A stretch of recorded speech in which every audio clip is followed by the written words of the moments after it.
When Bob Iger took over Disney, ousted Bob Chapek, which really was his plan the entire time, people were wondering how that would work. And immediately the stock continued to fall and fall. And in January of this year, it looked like Disney and Bob Iger were going to be challenged by someone named Nelson Peltz. Nelson Peltz is an activist investor, even if he doesn't like to be called that. This is somebody who sees companies that are struggling, that are being run inefficiently, and he comes in, buys a lot of stock, tries to get his way on the board, and make changes at these companies. Usually, turns out really good for some of those companies, but not everybody survives. So back in January, we saw this, Nelson Peltz buying up stock, maybe even working with his friend, Ike Perlmutter, who has since been fired by Disney. But eventually, Nelson Peltz said, hey, look, Bob Iger's made all these changes. He's announced all these things. I think that Disney might be on their way to turning things around. So I'm giving up this battle, and we'll see what Bob Iger does with Disney. At that point, keep in mind, Disney stock had gone from $87 all the way up to $110. That's when Nelson Peltz said, hey, I'm giving this thing up. Since then, things have not gone very well. And all of a sudden, Bob Iger has a surprise. Nelson Peltz is back. He has about 6 times the amount of stock he had the first time, and he's now demanding multiple seats on the board, or else he is going to fight a proxy battle against Disney to make changes for this company. Activist investor Nelson Peltz eyes new push for Disney board seats after boosting stake.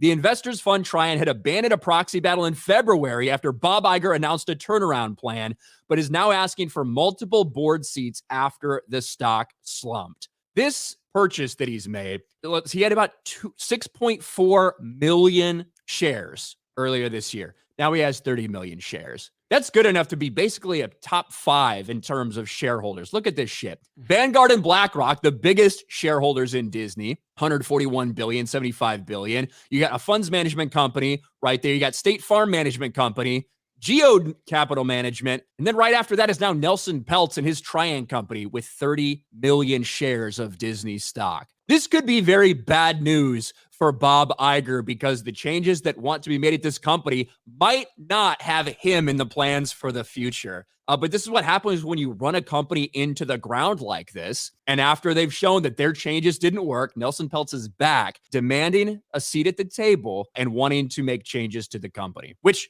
would be good for shareholders, but might not be good for people like Bob Iger. I feel like I'm a broken record at this point in time because we've been talking about this for years, and the weirdos out there, the Disney adults that just think everything that Disney does is perfect. And it's like, we have been telling you that they have been running this into the ground for years. And when there's one little success out there, they point to that, go, oh, this movie made money. This movie made money. Most of their movies haven't made money lately. What is the biggest hit from Disney? And I don't want to include Avatar in that, but like their direct stuff, whether it's Marvel, Pixar, Star Wars, or their original Disney stuff that they've made. What is the biggest hit they've had in the last few years? Is Guardians the biggest hit they've had? Doctor Strange, Multiverse of Madness. And Guardians, right? Guardians probably made more money, right? And well, it probably lost less money, but we won't know until the final numbers come out. Multiverse of Madness made $950 million. Yeah, it's unbelievable how far they've fallen. And it's in video I was watching recently, and it was a comment from Ripa, and he was basically talking about years ago, you looked at how Disney was buying everything and they seemed invincible. And just a few years later, they can't even make a movie that makes a profit anymore, it seems like. And it's across the board. You can't continue doing this. And as I said several months ago,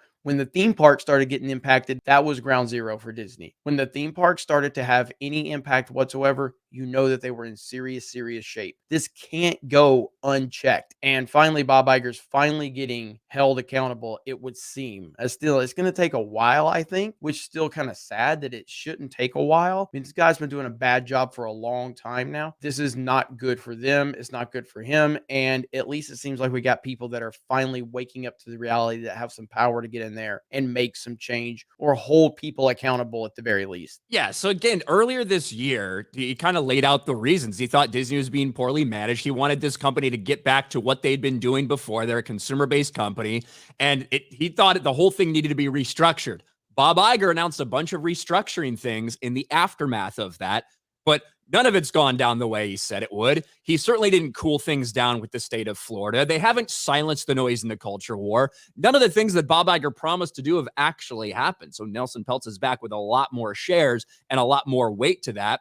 And who knows how Ike Perlmutter might be involved in this entire thing. They're supposedly good friends. But this doesn't happen if things are good for Disney. The reason that someone like Nelson Peltz thinks he might have some leverage is because he might be able to go to all these other shareholders that have been losing money, that have lost a shit ton of money, and leverage them to his side and say, hey, this is what I think we need to do. These are the changes we need to make to this company to make all of you investors more money, because Disney is being run like shit right now. And that is the reality. That's why this is happening. That's why he's back, is because none of the promises that were made have had any effect on Disney. And they're now sitting there at their lowest stock price in a decade.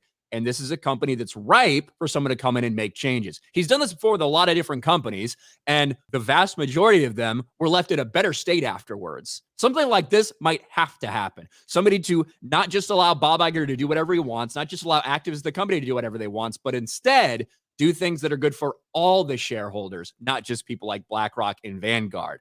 Getting seats on the board could help with that. But also, if it comes to it, a proxy battle, convincing all these other shareholders what might be best for the company, and a change might be needed. Ultimately, that's the threat of what could happen.